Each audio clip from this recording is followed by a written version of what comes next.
Hello दोस्तों, बात करते हैं सेंट्रल बैंक ऑफ इंडिया की। 10% के आसपास एक गिरावट देखने को मिली थी फ्राइडे की ट्रेडिंग में। उससे पहले काफी अच्छा खासा ग्रो किया था इसने। तो इस वीडियो में हम बात करेंगे नेक्स्ट वीक की क्या ग्रोथ हो सकती है। क्या ये स्टॉक हमारा बुलिश जोन में रहेगा, 21 रुपए पे दोबारा से 25 रुपए की तरफ जर्नी करेगा, 21 रुपए पे दोबारा से 16 17 18 रुपए की तरफ जा सकता है। इसी सवाल के बारे में बात करेंगे कि क्या नेक्स्ट वीक बेरिश रहेगा हमारा स्टॉक या बुलिश रहेगा, या फिर न्यूट्रल रहने की उम्मीद कर सकते हैं आप। तो सबसे पहले आप चैनल पे नए हो तो प्लीज चैनल को सब्सक्राइब कर लो and hit the bell icon so that you can get the notification on time. चलिए शुरू करते हैं। कुछ बड़ी खबरें आई हैं सेंट्रल बैंक ऑफ इंडिया को लेकर के, और सिर्फ सेंट्रल बैंक ऑफ इंडिया को ही नहीं, जो 4 स्टॉक्स हमारे लगातार बहुत तेजी से बढ़े थे उनको लेकर के बहुत बड़ी खबर आई है, क्लैरिफिकेशन आया है जिसकी उम्मीद नहीं थी हमें, और उसकी वजह से स्टॉक में थोड़ा सा एक भूचाल आता हुआ दिखाई देता है। बट सबसे पहले हम बात करें एक हफ्ते के चार्ट की, तो एक हफ्ते का चार्ट गजब का दिखाई देता है। अब देखिए लगातार यहाँ पर अपवर्ड ट्रेंड दिखाई दिया था, एक्सेप्ट फ्राइडे को यहाँ पे गिरावट दिखाई दी थी, और गिरावट में ब्लैक मरिबोजू कैंडल्स बनते हुए दिखाई दिए थे वहां पे। और ब्लैक मरिबोजू का कैंडल्स का क्या मतलब होता है, वहां पर पूरा दिन सेलर्स का ही कंट्रोल रहा था और ट्रेडिंग डे को सेलर्स ने कंट्रोल किया ओपनिंग से लेकर के क्लोजिंग तक। और वो एक रीजन बना हमारा कि जिस वजह से स्टॉक में लगातार गिरावट हुई और 10% के आसपास तक का लुढ़क गया हमारा स्टॉक। ठीक है, अब बात करें कि नेक्स्ट वीक क्या रहेगा हमारा, तो कुछ टेक्निकल्स की अगर हम देखें तो यहाँ पर ओवरऑल अगर आप देखोगे तो हमें जो स्टॉक देखने में लगता है, जो एक रिटेल इन्वेस्टर के नजरिए से आप देखोगे तो बहुत बेहतरीन स्टॉक दिखाई देता है। लगातार 3 दिन 20% के आसपास की ग्रोथ दिखाई दी थी, उसके बाद 10% गिरावट दिखाई दिया। अब देखिए एक महीने में इसने 54% के आसपास का रिटर्न दे दिया है, और काफी गिरावट के माहौल में था हमारा सेंट्रल बैंक ऑफ इंडिया। वहां से जो ये खबर आई, और उस खबर ने काफी ज्यादा हेल्प किया इन्वेस्टर्स को अपना पैसा रिकवर करने में। बट यहाँ पर आप देखोगे तो यहाँ पर ईएमए आप देखो तो ईएमए हमारा बहुत पॉजिटिव है। एक्सपोनेंशियल मूविंग एवरेज देखो 5 day 10 day 12 day 20 day 26 day के ऊपर ट्रेड कर रहा है इस समय पर भी हमारा स्टॉक। 16 इंडिकेटर्स हैं हमारे टोटल टू डिटरमाइन की बेयरिश है या बुलिश है। यहाँ पे 16 के 16 इंडिकेटर हमें बताते हैं कि स्टॉक हमारे स्ट्रॉन्ग बुलिश जोन में बना हुआ है इस समय पर। आप देखोगे तो वीकली डिलीवरी हमारी 30% के आसपास की है, तो वो बहुत बेहतरीन है। 30% की डिलीवरी अगर स्टॉक में हो रही है तो वॉल्यूम में बहुत तगड़ा ट्रेड हुआ है। ओवरऑल बहुत अच्छा दिखाई देता है यहाँ तक हमारा स्टॉक। जहां पर प्रॉब्लम आती है वो है कि ब्लैक मरुबोजू कैंडल्स बने थे, और इस समय पर बेरिश एंगल्फिंग कैंडल्स भी बनते हुए दिखाई दे रहे हैं वहां पर, उसकी भी बात करेंगे हम। बट अब देखिए कि यहाँ तक हमें अपना स्टॉक जो है बुलिश जोन में दिखाई देता है। डिलीवरी परसेंटेज पर लेकर चलता हूं मैं आपको, तो देखिए कि 16 फरवरी को 26-27% के आसपास की डिलीवरी थी। 195 मिलियन शेयर्स बाय ट्रेड हुए थे, 52 मिलियन शेयर्स बाय किए गए थे। उसके 55 मिलियन शेयर्स बाय किए गए हैं, उसके बाद 51 मिलियन शेयर्स बाय किए गए हैं फॉर लॉन्ग टर्म पर्पस। 19 फरवरी की बात करें जब गिरावट हुई थी 10% की, तब भी 55 मिलियन शेयर्स के आसपास बाय किए गए हैं फॉर लॉन्ग टर्म पर्पस। तो बाइंग बहुत अच्छी हुई है यहाँ पे, लॉन्ग टर्म पर्पस के लिए बाइंग बहुत अच्छी हुई है। यहाँ पे लोगों को लगा कि ये स्टॉक हमारा प्राइवेटाइज किया जाएगा, तो इस समय पर जब स्टेटमेंट आई है तब इतना अच्छा खासा भागा है स्टॉक अगर हमारा। तो यहाँ पर आगे भी हो सकता है जब प्राइवेट हो जाएगा तो और अच्छा भाग सकता है स्टॉक हमारा। Overall central Bank of India में ठीक ठाक यहाँ तक खबरें फैली हुई थी, बहुत अच्छी एक मोमेंटम भी सेट हो रखा था। अब जो खबर आई है हमारी वो क्या है, तो आप देखेंगे तो central Bank of India Indian overseas bank share जब 20% ईच ऑन प्राइवेटाइजेशन रूमर्स की बात थी। ये सिर्फ एक रूमर था, ये कोई गवर्नमेंट की तरफ से ऑफिशियल स्टेटमेंट नहीं आई है कि यहाँ पर इन बैंक्स को प्राइवेटाइज किया ही जाएगा। और ये खबर आप देखिए कि फरवरी 18 की है। फरवरी 18 को 1:30-2 बजे के आसपास खबर आई, और इस खबर का असर 19 फरवरी को साफ तौर पर देखने को मिलता है। चारों के चारों बैंक हमारे central Bank of India, Indian overseas bank, bank of Maharashtra, bank of India, चारों ने ही अपना लोअर सर्किट की तरफ कदम बढ़ाया है।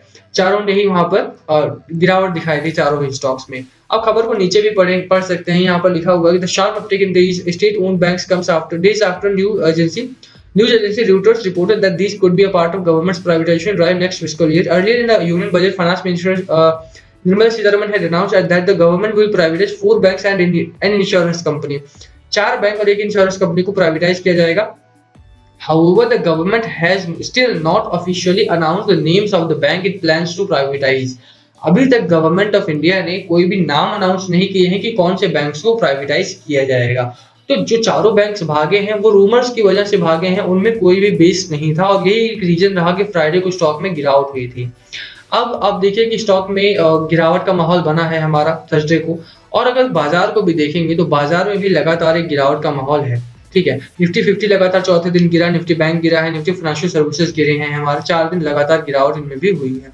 और अब देखिए कि अगर बाजार में गिरावट होती है तो साथ ही साथ स्टॉक मार्केट में, स्टॉक्स में भी हमारी गिरावट होगी। बात करेंगे हम central Bank of India stock के नेक्स्ट वीक के मूव की भी, बट आप देखिए खबरें बहुत अच्छी थी उससे रिलेटेड। आप देखेंगे तो टेक्निकल्स बहुत अच्छे हैं सेंट्रल बैंक सीबीआई स्टॉक को लेकर के इस समय पर।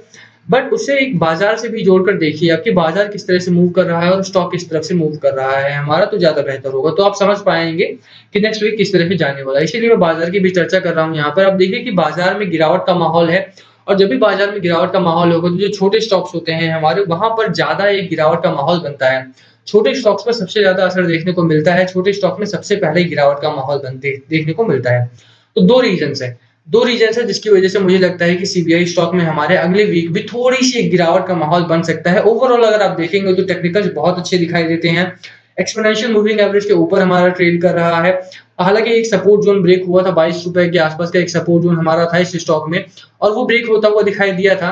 बट ओवरऑल अगर आप देखोगे यहाँ पर हमारा लगभग एक सपोर्ट जोन बन रहा था, बट वो ब्रेक होता हुआ दिखाई दिया था 22 रुपए 50 पैसे 22 रुपए 55 पैसे के आसपास, और वो ब्रेक हुआ हमारा फ्राइडे की ट्रेडिंग में, और उससे नीचे बंद हुआ। तो पहला अगर सपोर्ट जोन ब्रेक होता है तो वहां पर एक प्रॉब्लमेटिक बात आती है कि उसके नीचे हमारा स्टॉक ट्रेड करता हुआ दिखाई दे सकता है। तो यहाँ पर दूसरा सपोर्ट जोन 20 रुपए के आसपास है, उसकी भी बात करेंगे। बट आप देखिए बाजार में गिरावट हुई, बाजार के साथ साथ हमारे स्टॉक में गिरावट हुई, बाजार में तगड़ी गिरावट हुई है, और बाजार के साथ साथ आप देखेंगे तो एफआईआई और डीआईआई का डेटा भी इंपॉर्टेंट हो जाता है हमारा। पूरा एक हफ्ते में डीआईआई ने लगभग 6200 करोड़ का माल यहाँ पर डंप किया बाजार में, और वहीं पर एफआईआई ने 4408 करोड़ का माल खरीदा है। तो ये एक अच्छी खबर, अगर इतनी ज्यादा खरीदारी होती है तो बाजार को सपोर्ट जरूर मिलेगा, बट यहाँ पर बिकवाली पे थोड़ा सा रोक लगने की जरूरत है।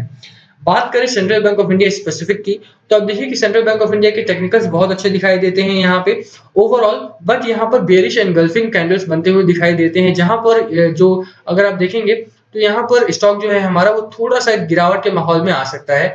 जो एक ग्रोथ देखने को मिली थी हमें, आप देखिए यहाँ पर जो ग्रोथ देखने को मिली थी हमें, उसका एक जो रीजन था वो रूमर्स है, और रूमर्स की वजह से जब भी ग्रोथ आती है, रूमर के बबल बर्स्ट होने पर हमेशा ही गिरावट उसमें होती है। हालांकि सेंट्रल बैंक ऑफ इंडिया का स्टॉक इतना कमजोर नहीं है कि इसे संभाल ना पाए। मुझे लगता है कि यहाँ पर एक न्यूट्रल जोन बनता हुआ दिखाई देता है, और स्टॉक हमारा 20 रुपए से लेकर के और 22 रुपए के बीच में ही ये साइडवेज में ट्रेवल करता हुआ दिखाई दे सकता है नेक्स्ट वीक में। अगर कोई अच्छी खबर नहीं आती है, तो अगर कोई अच्छी खबर आती है तो ऊपर शूट अप कर सकता है। अगर कोई बहुत बुरी खबर आ जाती है, कोई गवर्नमेंट की तरफ से क्लैरिफिकेशन आ जाता है, कोई ऑफिशियल नोटिफिकेशन आ जाता है कि डिटरमाइन करने के लिए, या सेबी की तरफ से कोई कॉल आ जाती है कि ये चारों स्टॉक्स के पीछे जो रैली रही है वो फॉल्स रैली है, और वहां पर इस रैली को सपोर्ट नहीं करती है, क्योंकि प्राइवेटाइज करने का जो ऑफिशियल नेम्स है वो डिसाइड नहीं किए गए हैं अभी, तो वहां पर इसमें गिरावट देखने को मिल सकती है हमें। इस समय पर अगर उन कैंडल्स को छोड़ दिया जाए, और सिंपल अगर हम टेक्निकल्स की बात करें, तो यहाँ पर आप देखिए कि इस स्टॉक में मैकडी हमारा बहुत पॉजिटिव है, मैकडी हमारा स्ट्रॉन्ग बुलिश जोन में है, हमारे हिस्टोग्राम बहुत ज्यादा अच्छे एक अपर साइड में बन रहे हैं, जो कि बहुत ज्यादा पॉजिटिव चीज है। हमारी आरएसआई की बात करें तो आरएसआई थोड़ा सा ओवरबॉट जोन में है, जिसकी वजह से करेक्शन हुई भी थी, तो 1-1.5% की करेक्शन आप यहाँ पर और देख सकते हैं। इंट्राडे में भी हो सकती है वो, और डेली भी हो सकती है हमारी, बट ओवरऑल अगर आप स्टॉक को देखेंगे तो यहाँ पे ग्रोथ के चांसेस हैं। ठीक है, अगर एक रूमर को छोड़ दिया जाए, जो रूमर है कि प्राइवेटाइज किया जाएगा या नहीं, अगर उस रूमर को छोड़ दिया जाए तो यहाँ पर सेंट्रल बैंक ऑफ इंडिया नेक्स्ट वीक हमारा पॉजिटिव रह सकता है, और काफी अच्छी खासी एक ग्रोथ भी दिखाने को मिल सकती है इसमें। तो मेरी क्या सलाह रहेगी अगर मैं उसकी बात करूं, तो यहाँ पर बाइंग नहीं करनी है, बाइंग बिल्कुल भी मत करना है इस स्टॉक में। स्टॉक हमारा ऑलरेडी एक बुलिश और बेरिश जोन के बीच में जूझ रहा है। अब मैं न्यूट्रल जोन लेकर चलूंगा, इसमें आप होल्ड करके चल सकते हैं। अगर आप प्रॉफिट में है तो यहाँ पर अगर गिरावट का माहौल बनता है तो तुरंत बेच के निकल जाइए, क्योंकि अगर रूमर ब्रस्ट हो गया हमारा तो वहां पर बिकवाली का माहौल बनेगा और आपको लॉस हो सकता है। तो अगर आप प्रॉफिट में है और आप देखते हैं कि बाजार हमारा डाउनवर्ड जा रहा है, और कुछ clarification central Bank of India की तरफ से आता है या कई गवर्नमेंट ऑफिशियल्स की तरफ से आता है, तो वहां पर बेच के निकल जाने का एक डिसीजन सही होगा आपका, क्योंकि जितना भी प्रॉफिट है आप प्रॉफिट अर्न करके निकल जाओगे तो ज्यादा बेहतर रहेगा, बशर्ते कि लॉस ना हो, और लॉस होता है तो ज्यादा प्रॉब्लम होगी आपके लिए। ठीक है, तो मैं कहूंगा कि होल्ड कीजिए। अगर प्रॉफिट में है, अगर बाजार गिरता है तो वहां पर बिकवाली कर देना, यहाँ पर वो ज्यादा अच्छा रहेगा। बाकी लास्ट कॉल आपकी होनी चाहिए, बाय करना है, सेल करना है या होल्ड करना है, आप क्या करने वाले हो central Bank of India stock में, आप जरूर शेयर करना कमेंट करके हमारे साथ भी। एंड वीडियो यहीं खत्म करते हैं। वीडियो पसंद आए तो वीडियो को लाइक करना, चैनल पर नए हो तो सब्सक्राइब के बिना मत जाना। Thank you for watching, subscribe कर देना, प्रेस द बेल आइकन ताकि नोटिफिकेशन मिल सके। Thank you again.